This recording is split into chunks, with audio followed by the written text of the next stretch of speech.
السلام عليكم ورحمة الله وبركاته.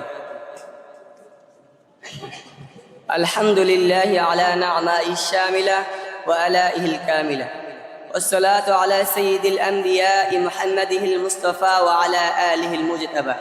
أما بعد، فأعوذ بالله من الشيطان الرجيم. بسم الله الرحمن الرحيم. قال الله تعالى: ما كان محمد أبا أحد من رجالكم ولكن رسول الله وخاتم النبيين. وقال النبي صلى الله عليه وسلم: أنا خاتم النبيين لا نبي بعدي، أو كما قال عليه الصلاة والسلام.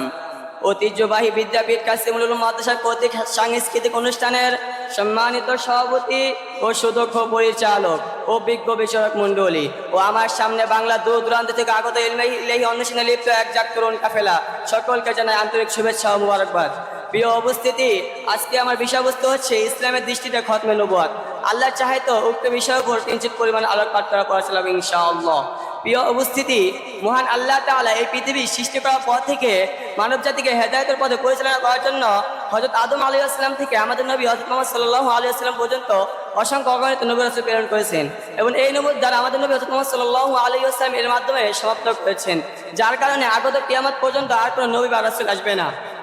এই মর্মে আল্লাহ তাআলা বলেন: মা কানা মুহাম্মাদুন আবা আহাদিন মির রিজালিকুম ওয়ালাকিন রাসূলুল্লাহি ওয়া খাতামান নাবিয়্যিন। অর্থাৎ মুহাম্মদ সাল্লাল্লাহু আলাইহি ওয়াসাল্লাম কারো পিতা নন, তবে তিনি আল্লাহর রাসূল এবং নবীদের শেষ নবী ও রাসূল।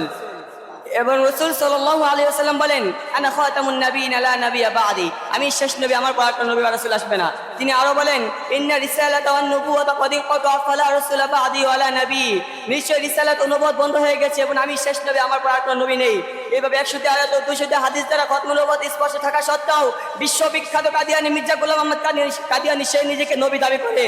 প্রিয় উপস্থিতি, আমি ইতিহাসকে সাক্ষী রেখে বলতে চাই, 1857 সালে সিপাহী বিপ্লবের পর ভারত উপমহাদেশের মুসলমানদেরকে ইংরেজদের গোলামের জিনজিরে আবদ্ধ রাখার অপত্যয় এবং মুসলমানদের জিহাদি চেতনা প্রেরণা এবং তাদের ইমানি বলে শেষ করার লক্ষ্যে ভারতে পাঞ্জাব গুরদাসপুর জেলা অন্তর্গত কাদিয়ানিতে এক কুখ্যাত কাযযাব ইংরেজদের পাশরা দালাল বন্ধ মির্জা গোলাম আহমদ কাদিয়ানী সে প্রথমে নিজেকে মুজাদ্দিদ ও খলিফা হওয়ার দাবি করে।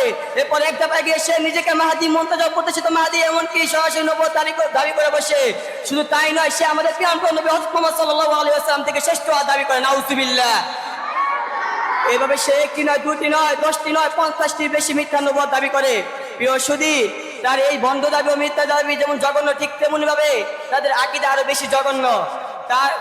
তারা এই আকীদা পোষণ করে যে আল্লাহ রোজা রাখেন, নামাজ পড়েন, ঘুমান, জাগেন, সহবাস করেন। নাউযুবিল্লাহ। এই সকল আকীদা যেমন বিবেকপুষ্ট ও বিবেচ্য, ঠিক তেমনি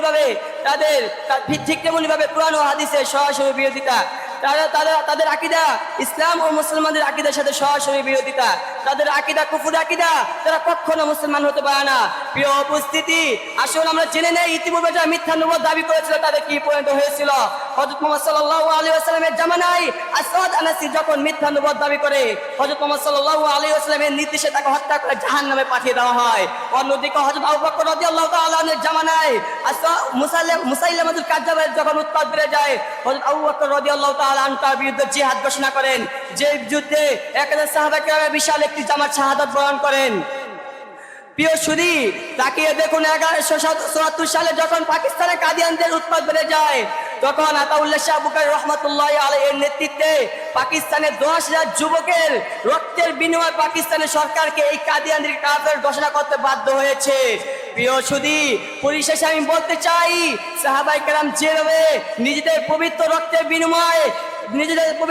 বিনিময়ে খতমে নবুয়তের আকীদাকে সংরক্ষণ করেছেন, পাকিস্তান যেভাবে 10,000 তাওহীদি জনতার বুকে তাজা রক্ত ঢেলে দিয়ে কাদিয়ানদের কাফের ঘোষণা করতে সরকারকে বাধ্য করেছেন, ঠিক তেমনি ভাবে প্রয়োজনে জানের প্রয়োজন হলে জান দিব, মালের প্রয়োজন হলে মাল দিব, প্রয়োজনে বুকের তাজা রক্ত ঢেলে দিয়ে হলে কাদিয়ানদের কাফের ঘোষণা করে ছাড়বো ইনশাআল্লাহ।